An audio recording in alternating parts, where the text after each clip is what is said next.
Welcome to the Becoming Your Best Version podcast. I am your host, Maria Leonard Olson. I am a civil litigation attorney in Washington, D.C., a podcaster, mentor to women in recovery, author, TEDx speaker. And I would appreciate it very much if you would subscribe to and review this podcast, as well as my TEDx talks and books. There are links to all of it on my website, which is marialeonardolson.com. I started this podcast 6 years ago because my work in the realm of women in midlife has brought me into contact with amazing women who have inspired me and I think will inspire you.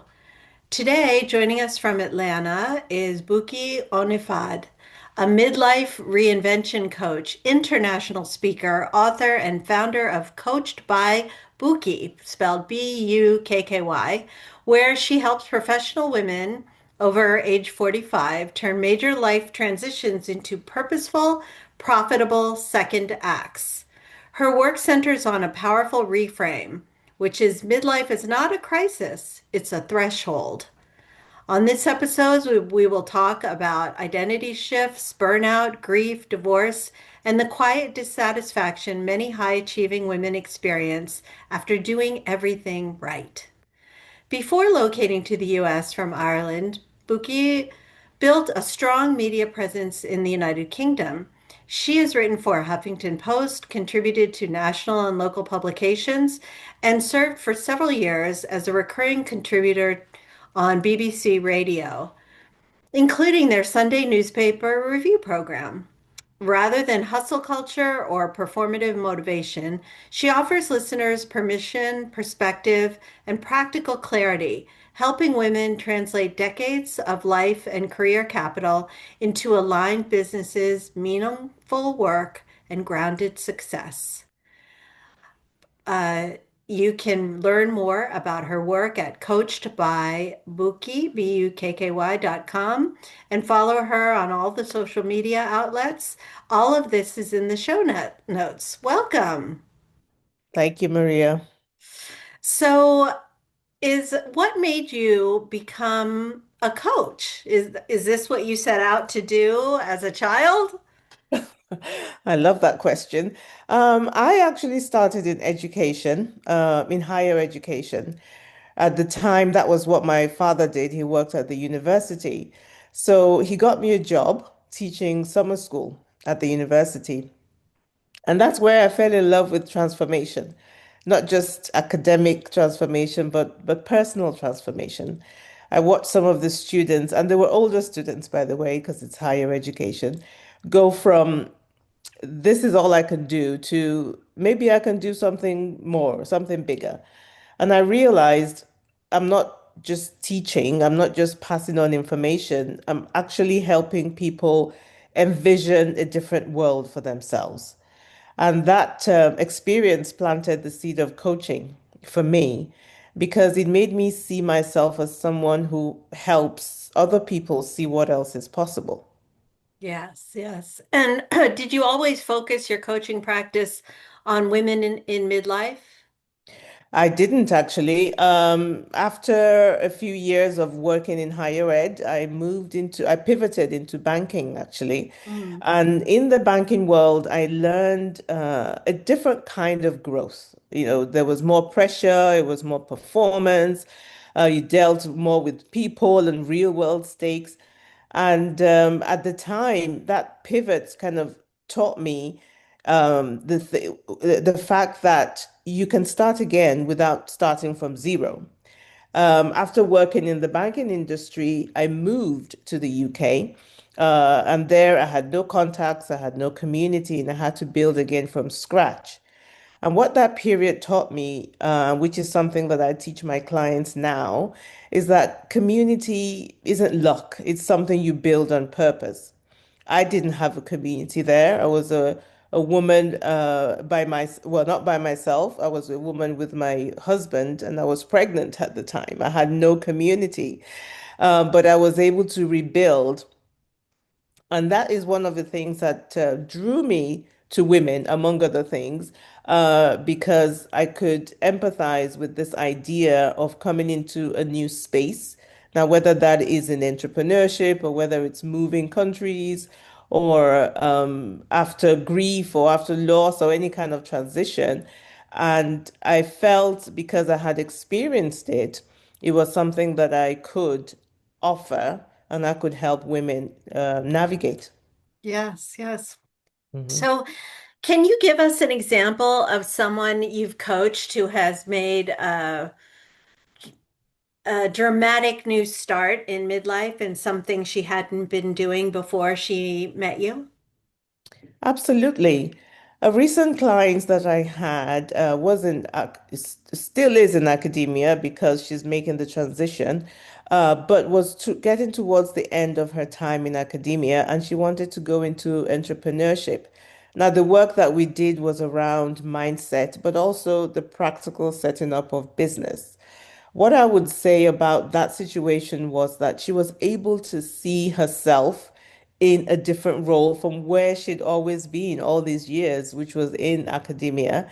And she was able to see herself now as a business owner. She was able to make, first of all, that transition in her mind, even before she went ahead to build the business, and which is working in now. I would say 90% moved completely out of academia and she's working on her business. She's scaling. She's got people on board. She's just the other day she was telling me that she had just onboarded another team member, and I was like, "Yay! Mm. That is really working well." Yeah. So, why do you think women in midlife in particular are well suited to pivoting or starting something new creatively?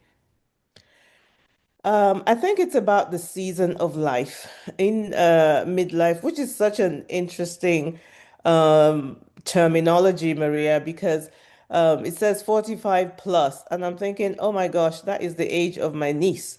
Like, how is that midlife? But midlife is just suggesting or saying that so much of life has happened, and perhaps there's less time ahead for to be able to do anything.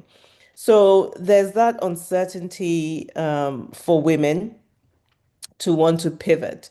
Mhm. But there's also that desire to pivot because now they know that all the things that for perhaps they've worked in corporate for years and all the things that they've had to do and they've had to deal with, they just don't have that capacity any longer to deal with it. They Yeah. don't necessarily have the capacity for perhaps the people and all of that because there is this thing behind our minds of time is short.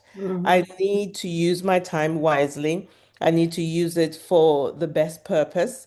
I need to be efficient with my time. So Hmm. this is a great time to think, take stock and Yeah. think, all right, I want to do something different with the time that I have left. Yes.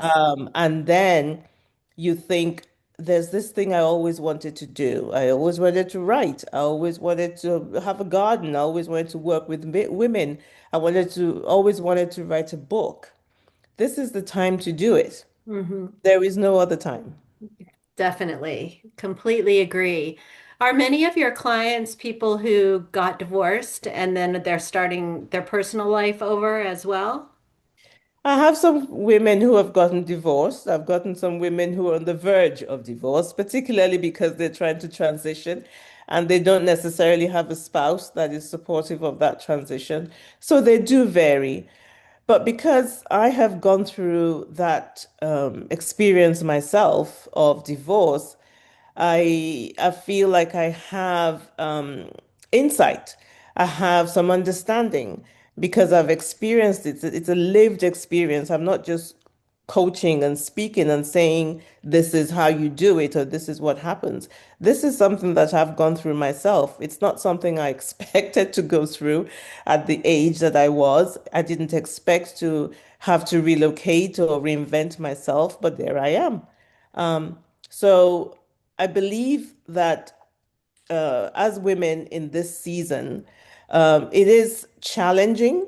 However, it is important to recognize that we have so much that we've built in the past that we can build on. We're not starting from zero. We shouldn't feel bereft Mhm. because we have gone through divorce or other types of transition, but we should have the confidence that there's so much foundation that we have built prior to now. Yes, agree, agree. So you have on your website something called the Pivot Power Boot Camp. Tell us about that. So the Pivot Power Bootcamp is a way to remove some of the friction of transition. So somebody working in corporate might feel a, might feel like they're ready to pivot or they feel like they're ready to transition from coaching into entrepreneurship, but they're not quite sure how.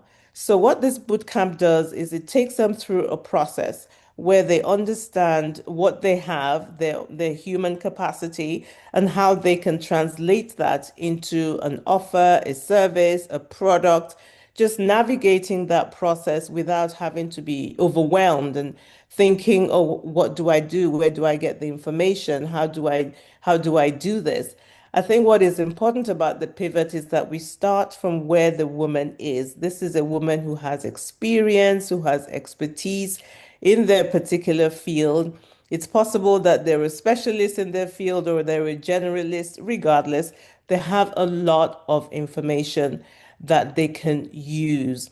So, how do we translate all of that expertise and experience into the real world market product, a product that somebody else is looking for, not a product that you feel like, just doing like sometimes we do. We have a hobby, we feel like we can crochet, so let's start selling crochet hats.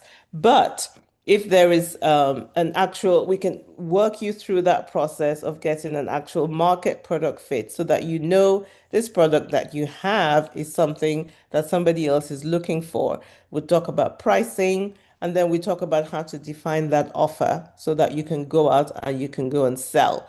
We use the lean methodology, which is that you don't have to spend a lot of time writing a huge business plan. You just need to test. So you create your minimum viable product, whatever that is, and just get out of the building, which means go out and sell. And going out and making that first sale is such a boost to the confidence because then you can come back and just tweak certain things, and there you go again. Yeah, and you say on your website that this can result in a 30-day plan to take action. So, have you found that indeed most of the people who do the boot camp are pretty well set up after 30 days to launch a new business? They are pretty much set up with all the templates, all the information that they need.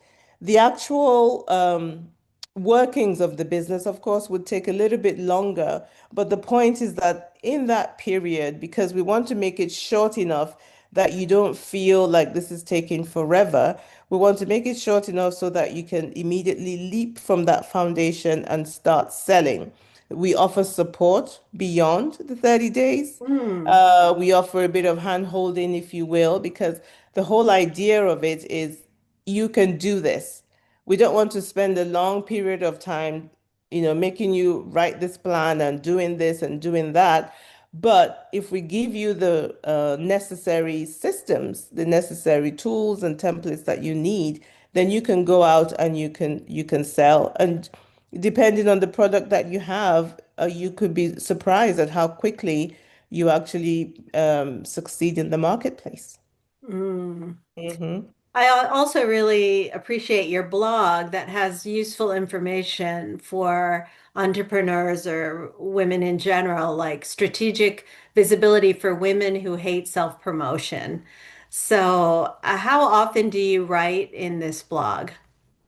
It comes out every week. I Mhm. think it's on Fridays. I also write in Substack. I don't think that's on there as well. And then I also write on LinkedIn actually every Wednesday, a newsletter called Stop Calling It a Crisis. Oh, I love that. That's a good one. Yes. I hope that you'll write a book one day. Is that on the horizon? I think what is actually on the horizon is for me to rewrite my book. I did write a book Oh. several years ago. It is called Plan Your Life. And it's a book that I want to relaunch. This was in the UK. So I'm looking to relaunch that soon. Thank you for reminding me of that, Maria. Yeah. Is it still available or is it available in the US? Do you know? I'm not sure. I'll have to check my Amazon. It should be available. There's a link somewhere, but I'm going to have to definitely relaunch it, potentially give it a new cover. I had this graphic artist who did a bit of a doodling. That was my cover at the time. Yeah. Just the concept of you're trying to plan your life and you're just doodling on a piece of paper. So it's a scrunched up piece of paper. That's the cover of the book to show Yeah. I that. see it now. Oh, do you? It is on Amazon only as a Kindle Okay, edition. okay. But Yes, yeah, excellent. You should definitely relaunch that. I look yes. forward to reading it. Thank you. So, who is an ideal client then for your business? My ideal client is a woman who is ready to make that leap, ready to make that pivot. They don't have all their ducks lined up, but they have this strong desire and they know that they're ready to make the leap. They're 45 plus, they've worked in corporate or in healthcare or in maybe a high stress environment, and they're just ready to make that leap. They're ready to put themselves first. They're ready to say, I want to do something, and I believe that I have something to bring into the world.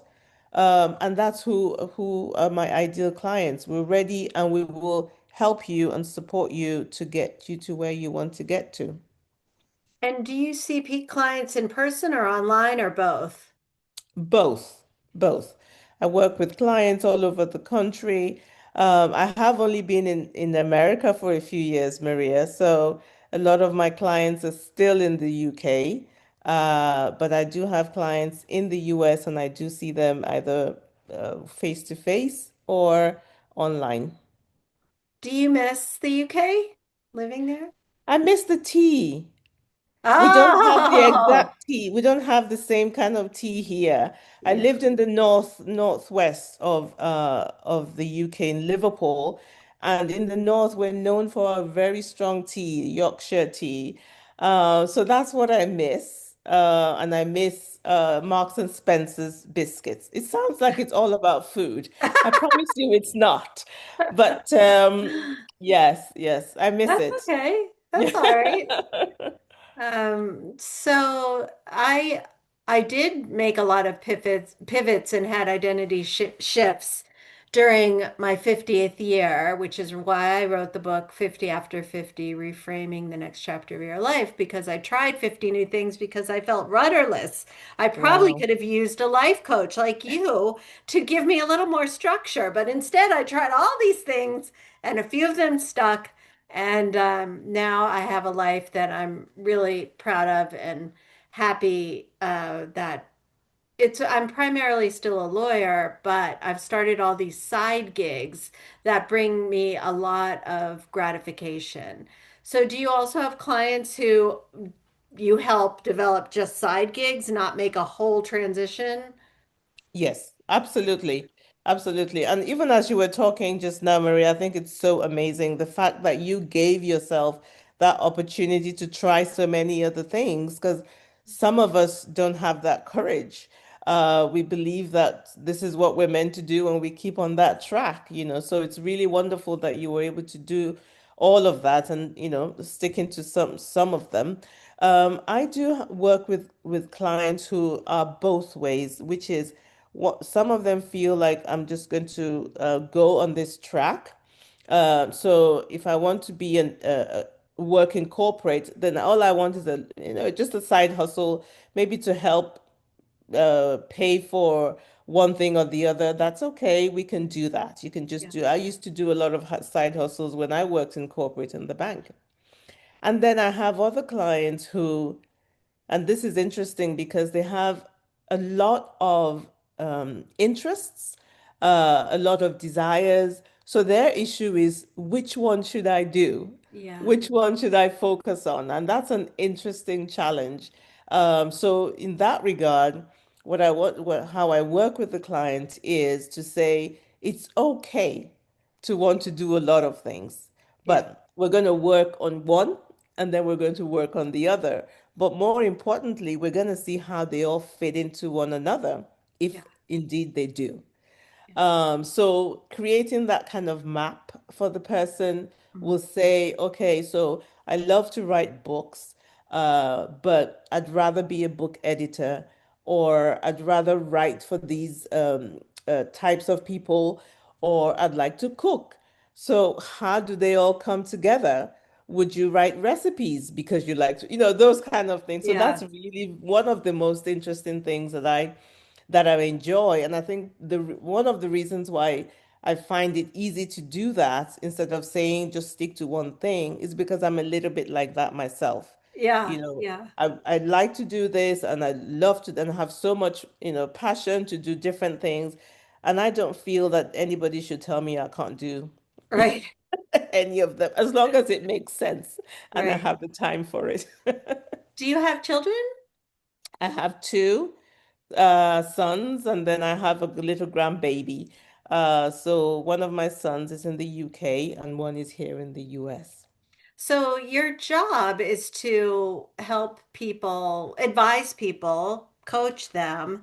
And did you find it hard when your children became teenagers and adults to not give your opinion and advice? Because you're paid to do that.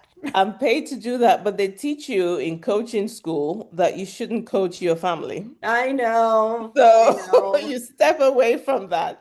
But Uh, one thing that I was reminded of just yesterday, Maria, was I was talking to somebody, and we're talking about goals and doing things, saying you want to do things and following through. mhm. And I gave the example that I've said things in the past of, oh, I want to lose weight. Oh, I want to lose weight. And I'm saying this so many times.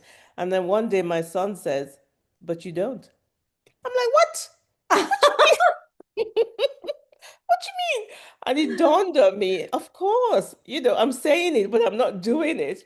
And then I thought, oh my goodness, I do need to take this into my coaching practice. You say you want to do it, but you're not doing it. It's like clear as day, but you don't. Oh my gosh. Wow, that is humbling. It is. It is. Yeah, I Yeah, would like to lose weight too, but I don't. I guess I don't want it enough to do anything about it. that's what he was saying to me. Yeah. So that must have been exciting to do work for the BBC radio. It was. It was exciting and really scary because the way it works, it's a Sunday newspaper, news, uh, not newspaper. Broadcast. So how it works is you go in on Sunday morning at 5 a.m. and there's a bunch of newspapers. It comes out on Sunday morning, so you haven't read them. So there's a bunch of newspapers there. You're in the outer room and you have to scan them quickly so that you can go into the studio and talk about them intelligently. I'm like, what?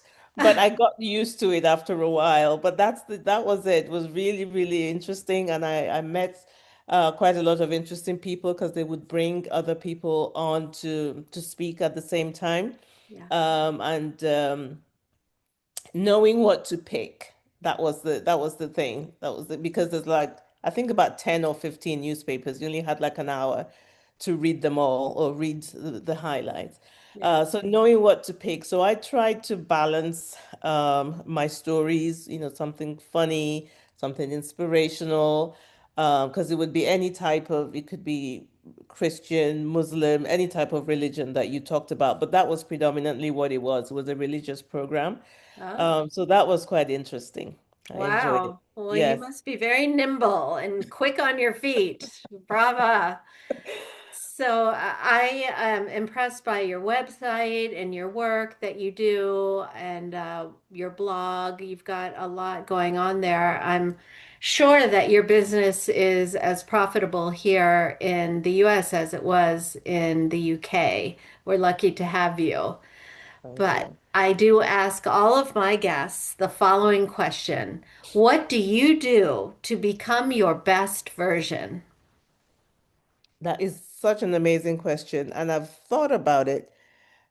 I think for me, to be my best version of myself is I slow down enough to hear myself. I take honest inventory. What matters now? I look at my time. What am I available for? What am I no longer available for? And then I choose from there. I choose a clear priority and then I take a small step. And I feel that by doing that, I am creating the best possible version of myself. Hmm, that's powerful. I think I'm someone who has a tendency to spread myself too thinly, and then I'm not doing any of the things really well. So, does anything come to mind of things you've had to let go or step back from in the recent period Yes. time? Hmm. I have had to be more conscious of the invitations that I accept, Yeah. of the people that I surround myself with, of the activities that are not quite as productive as I would like. And then I've had to be quieter with my thoughts and because of that, my decisions. So it slows me down, my thoughts. And I think part of what happened to me, Maria, was recently my parents passed sort of 1 year after the other. And I had the privilege to, after my mother passed, to go and sit with my father in Nigeria for several months on end. And my father wouldn't talk that much. He was a professor, like I said before. He's the one that got me into higher education.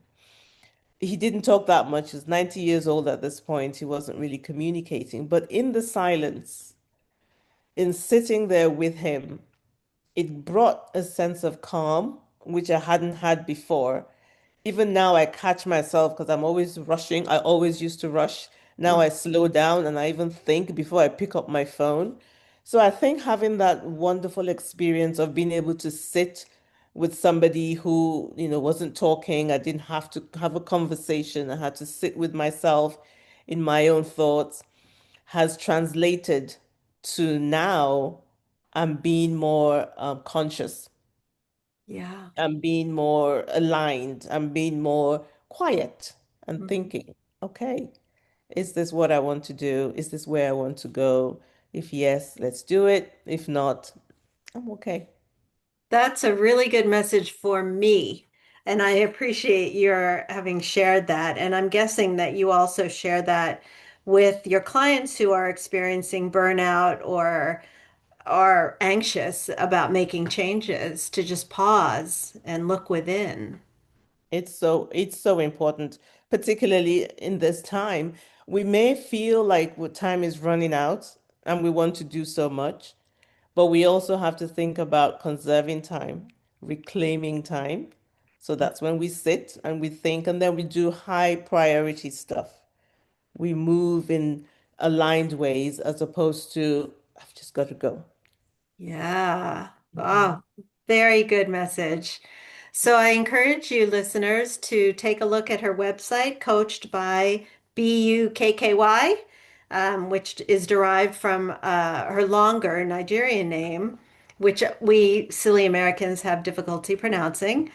And take a look at her social media, her blog, her boot camp. She has, if you have a kernel and a dream that you would like to pursue, this incredible woman can help you manifest it and bring it to reality. So thank you, Bukky, for being with us. Thank you so much, Maria. I've enjoyed the time. Thank you.